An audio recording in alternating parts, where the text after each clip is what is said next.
हम लोग श्रीमद् गर्ग संहिता के गोलोक खंड के 8वां अध्याय के 18वें श्लोक से प्रारंभ करेंगे। पिछले वीडियोस में हमने 17वें श्लोक तक समाप्त कर लिया था, जिसमें हम देख रहे थे कि वृषभानु जी और कीर्तिदा मैया आखिर ऐसे कौन से पुण्य उन्होंने किए थे कि उनके घर में साक्षात श्री राधिका जी का प्राकट्य हुआ।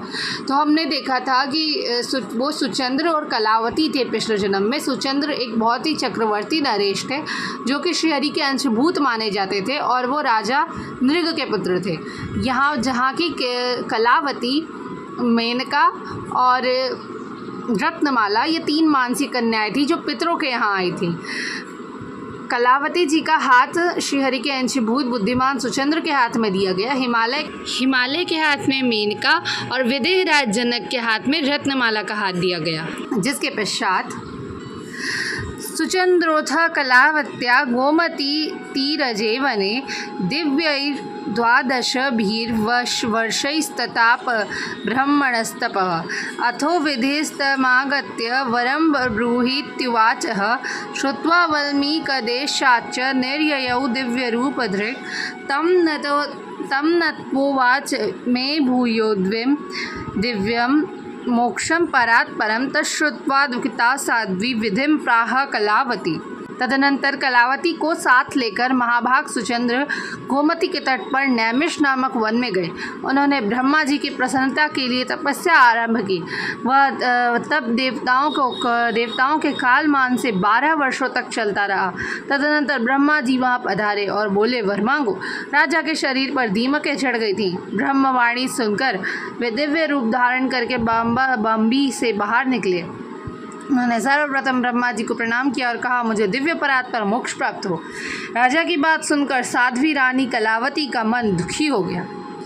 तो अब हम देखते हैं कि सुचंद्र जी ब्रह्मा जी की प्रसन्नता के लिए किया गया था, जो कि देवताओं के एक कालमान 12 वर्षों तक चला था। देवताओं के कालमान से 12 वर्षों तक चला था। इसके बाद ब्रह्मा जी प्रसन्न होकर आए तो सुचंद्र जी ने मोक्ष मांग लिया, जिस पे कलावती जी बहुत ही दुखित हुई। जिसपे पतिरेव हि नारीणां दैवतं परमं स्मृतं यदि मोक्षमसौ याति तदा मे का गतिर्भवेत् एनं विना न जीवामि यदि मोक्षं प्रदास्यसि तोभ्यं शापं प्रदास्यामि पति विक्षेप वह विह्वला। अतः उन्होंने ब्रह्मा जी से कहा, पितामह, पतिहीन नारियों के लिए सर्वोत्कृष्ट देवता माना गया है। यदि ये मेरे पति देवता मुक्ति प्राप्त कर रहे हैं तो मेरी क्या गति होगी। इनके बिना मैं जीवित नहीं रहूँगी। यदि आप इन्हें मोक्ष देंगे तो मैं पति साहचर्य में विक्षेप पड़ने के कारण विह्वल हो आपको शाप दे दूँगी। अब कलावती जी बहुत ही दुखित हुई और उन्होंने ब्रह्मा जी से कहा कि अगर आपने इनको मोक्ष दिया तो मेरा क्या होगा, क्योंकि नारी के लिए उनका परम देवता होता है उनका पति, और अगर वो मोक्ष प्राप्त कर जाएंगे तो मैं क्या करूँगी। इसलिए उन्होंने उन्हें कहा कि यदि आपने इनको मोक्ष दिया तो मैं पति के विरह से विह्वल हो आपको श्राप दे दूँगी। जिसपे श्री ब्रह्मवाच त्वच्छापात् भयभीतो अहं मे वरोऽपि मृषा नहि तस्मात् त्वं प्राणपतिना सार्धं गच्छ त्रिविष्टपं भुक्त्वा सुखानि कालेन युवां भवमो भविष्यतः गंगा यमुनयोर्मध्ये द्वापरान्ते च भारते युवयोराधिका साक्षात् परिपूर्णतमः प्रिया भविष्यति यदा पुत्री तदा मोक्षं गमिष्यतः। श्री ब्रह्मा जी ने कहा, देवी, मैं तुम्हारे शाप का भय से अवश्य डरता हूँ, किंतु मेरा दिया हुआ वर कभी विफल नहीं हो सकता।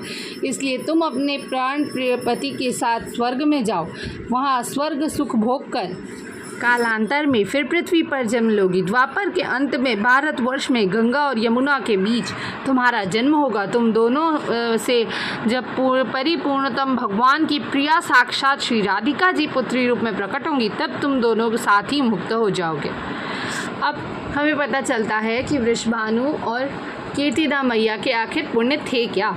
तो उन्होंने इतनी तपस्या की थी और उनके शाप से भयभीत होकर ही ब्रह्मा जी ने कहा कि मेरा वर विफल नहीं हो सकता।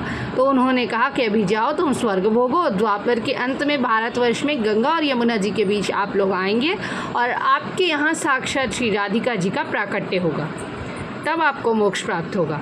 धन्यवाद। आज के लिए बस इतना ही। हम लोग आगे के श्लोक अगली वीडियो में करेंगे। तब तक के लिए जय श्री राधे कृष्ण।